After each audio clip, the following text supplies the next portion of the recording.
आप देख रहे हैं ब्लू वॉइस। बच्चों से चौहान। क्या समस्या आ रही है आपके यहाँ पर? हमारे गांव में समस्या ये आ रही है। कौन सा गाँव है? ये बासमोसा गाँव है। क्या समस्या है? इस गांव में समस्या ये है कि ये कम से कम 300 साल पुराना गांव बसा हुआ है और पूरे गांव का नक्शा है।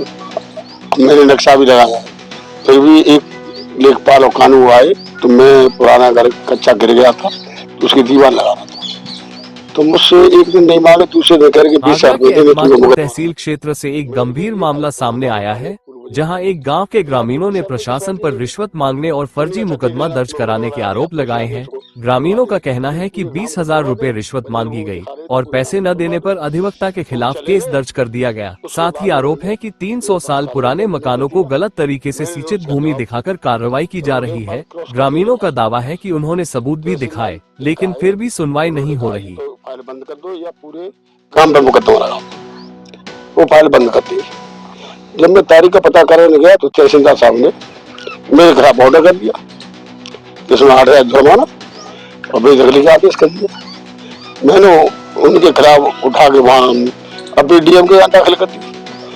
अपील भी सारे साक्ष्य मौजूद थे, फिर अपील खारिज कर दी। मैं मिला उनसे, तहसीलदार से मिला तो मैंने की देखिए हमारे गांव के ग्राम प्रधान पति ने, उनका बगल में घर बना हुआ तो उन्होंने भी बयान दिया कि हमारा भी घर इनके बगल में बसा हुआ है, पूर्व जमाने से रह रहे, तो वहाँ कोई बंजर भूमि कभी थी नहीं, न कोई वहाँ खेती हुई और ये मुकदमा झूठा लगाया गया। इस जो जमीन इन्होंने दर्शाई गई है 1053, वो जमीन या है कोनी पे या नहीं है, और वो खाते दर्शाए गए हैं तो खसरा खतौनी में खाते असिंचित और सिंचित भूमि लिखी गई, क्योंकि यहाँ कभी खेती हुई नहीं।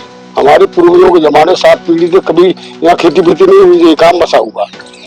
उसके बाद हम तहसीलदार से मिले, एसडीएम से मिले, अरे आप तो ऐसी बात कर रहे हो तो ये इसको खत्म कर देंगे 2 तारीख में। उन्होंने उठा के 2 तारीख खत्म तो किया नहीं, मेरे खिलाफ ऑर्डर कर दिया। मैंने डीएम के यहाँ एप्लीकेशन लगा दी, अपील कर दी, उनसे भी मिला मैं, उन्होंने मुझे कुछ नहीं सुना, सारे साक्ष्य मौजूद थे और उन्होंने मेरे डिस्फेवर ऑर्डर कर दिया। उसके खिलाफ मैंने रिवीजन दाखिल कर दिया। रिवीजन कमीशन के वो भी पेंडिंग है। तो आप क्या चाहते हैं? हम ये चाहते हैं कि ये तहसील कर्मी है, आंख बंद करके जनता का साथ शोषण कर रहे हैं। कोई भी आदमी इनकी भय की वजह से पैसा दे देता है और जो इनसे भयभीत नहीं होता वो पैसा नहीं देता रिश्वत के लिए, तो उन पर मुकदमा झूठा लगा देते। इनकी ये पूरी प्रक्रिया चल रही है। मेरे संबंध में आप क्षेत्रीय विधायक जी उनसे भी कहा, फोन से भी बात कराई तो क्या देख लेंगे। मैंने सांसद से भी कहा, अपने जो सांसद मौजूद था केंद्रीय पंचायत मंत्री, तो उन्होंने भी कहा चलो मैं कह दूंगा, उन्होंने चिट्ठी भी लिख दी और वो एडीएम साहब ने उसकी उनकी भी बात नहीं मानी। मतलब ये सरकार में सारे निरंकुश लोग हैं, ये अपनी चलाते हैं। इनका लेखपाल कुछ कह दे तो डीएम तक यही इन्हीं की चलती है, न किसी प्रधान की, न किसी भी मंत्री संतरी की, विधायक की, जनप्रतिनिधि की बात नहीं मानते ये। तो जनता का शोषण हो रहा है और सुनने वाला कोई नहीं। जिस लेखपाल ने पैसे आपसे मांगे थे वो कितने समय पहले मांगे थे? कौन लेखपाल था? वो लेखपाल थी नीरज और एक यादव था, एक लड़की थी नीरज लड़की थी, और एक यादव था गोरा सा लगा, वो था कानू। उसने डायरेक्ट पैसे मांगे थे, उसे धौंसली दी थी कि पुलिस लागे इसको पुण्य चलवा दी। कितने समय पहले की बात है ये? 2022 की। 2022 की बात है। 22 से तो कैसे चला वो कैसे। अच्छा, मैंने सबको छोड़ के फिर मैंने माननीय मुख्यमंत्री जी को इनकी शिकायत की और शिकायत में उन्होंने मेरे पास एक दिन मैसेज आया, तहसीलदार एगा पर लिखा हुआ आया। फिर मैंने फोन किया, 1-2 बार आया, पर मैंने फोन किया तो उन्होंने फोन ही नहीं उठाया। फिर पे जांच होगी, न मुझे बात कहने का मौका दिया, न मौके पर वो कोई लोग आए, न मेरी सुनी गई। तो बताइए आप मुख्यमंत्री से आगे हम कहाँ जाएंगे? क्षेत्रीय विधायक, क्षेत्रीय सांसद, मुख्यमंत्री तक हमने शिकायत कर ली और हमारे गांव जो 300 साल पुराना बसा हुआ है उसमें ये गुंडागर्दी चलाना चाहते, हर किसी को दबाव में लेते और ये लोग हर एक कार्रवाई करेंगे। मतलब मैं सक्षम व्यक्ति हूँ तो अब तक मुकदमा झेल रहा हूँ 4 साल से। हर व्यक्ति मुकदमा नहीं झेलेगा, जो तो 50,000 मांगे, 2 लाख मांगे तो देने पड़ेंगे गरीब आदमी। वकील साहब जी बताए आप कौन बराबरी से?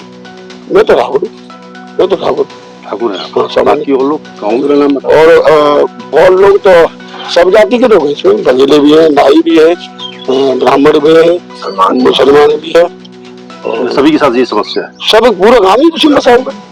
एक मैं थोड़ी एक इंडिविजुअल मेरी बात हो, पर कार्रवाई मेरी मैं ऊपर हुई है। हाँ, जब मेरा घर जो 20 गाँव बनाओ, बाकी पीछे भी गिरावट वो है, पुराना गाँव आगे भी है, इधर भी है, उधर भी है, चारों तरफ उनका फंसा हुआ।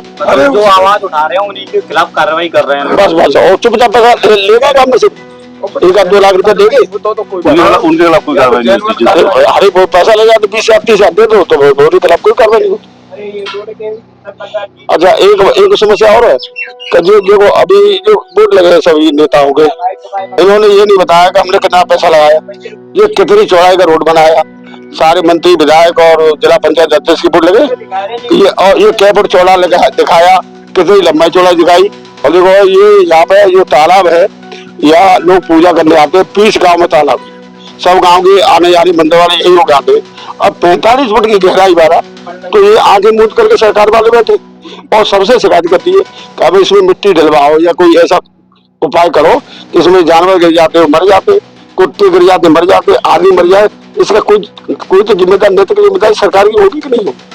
अब वैसे मिट्टी तो रात में पुरुष द्वारा मिले कुछ खुशबू उठवा लेते, अब हम यहाँ चंदा करके मिट्टी भी डलवाए तो ये हम उठा बंद करते हैं, खनन बंद करते हैं। तो हमारी बगैर समस्या कितने फुट का चौड़ा था जो आपकी दिख रहा है कि 2-3 जी, यहाँ चक्रोड तो 16 फुट का है। अब जी इन्होंने कागज में क्या दिखाया भगवान जाने, ये तो मैंने कागज इनको दिया है, उसमें सब लंबाई चौड़ाई सब लिखी हुई है, ये गांव का परिक्रमा हमारा है, यो और यो। तो प्रधान जी ने नहीं कुछ कहा कि ये इतना छोटा सा रोड बनना है, निकलने का रास्ता है। प्रधान नहीं कह सकता, मैंने विधायक को भी बुलवाया था मौके पे, तो हमारे यहाँ ऐसा पढ़ने रही है कि तुम्हारे गड्ढे को पूरा कर दे, इसमें दीवार लगानी पड़ेगी, यो पैसा लगाना पड़ेगा, यो लगाना पड़ेगा, बताइए मेरे करोड़ रुपए तुम्हें विकास के आते हैं, इसके लिए इंतजाम नहीं तुम्हें, जबकि ये गाँव तुम्हें वोट देता है और इसके बदले में तुम उसको कुछ नहीं देते, तुम कुछ नहीं दे रहे भाई, ये परेशानी तो हम लोगों की, इतना पैसा हम पे तो है नहीं। क्या नाम आपका? मेरा नाम सुरेंद्र। क्या समस्या आ रही है आपको? मेरी समस्या यह है कि 1027 में जब से कागज गांव बसा हुआ तब से वहाँ मकान बने हुए थे और मेरे 1027 अब में सवाल ये है, क्या सच में रिश्वत न देने की सजा मिल रही है और क्या इस मामले की निष्पक्ष जांच होगी? ब्लू इंक वॉइस की अपील, सच्चाई सामने आए और ग्रामीणों को न्याय मिले। लेखक व संपादक अनिल कुमार। आप देख रहे हैं blue ink voice digital media channel को अभी सब्सक्राइब और फॉलो करें। ने भी कागज अपना एफिडेविट दे दिया है, ये वास्तव में इनका मकान बना हुआ था और इन पर 1027 में कागज अवैध कार्रवाई हुई।